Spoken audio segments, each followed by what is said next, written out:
No, I think one of the things that I'd like for people to understand is that when women come to us, they've had no job training, very, very little education. So when they come out of the system over and over again, they turn to what they know, which puts them back into the system.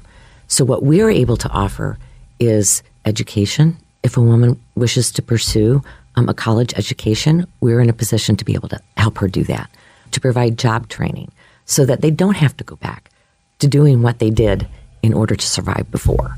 And I think that's a really important thing to acknowledge because, again, I'll go back to arresting, locking up, and then turning them out on the street so that they can reoffend because they don't know anything differently is not working in our system.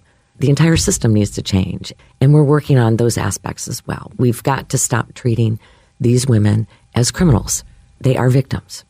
Are there opportunities for you to take the information that you learn to do advocacy work on their behalf that does change systems and policy?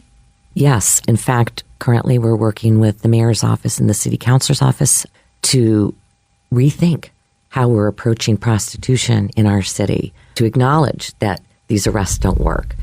Running them through the system doesn't work. And also to say, what about the guys? What about the men involved? What about these purchasers?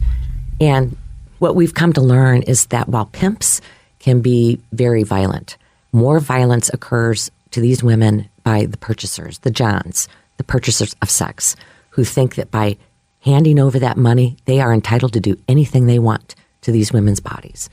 And so we're trying to change that mentality. Let's go after the demand.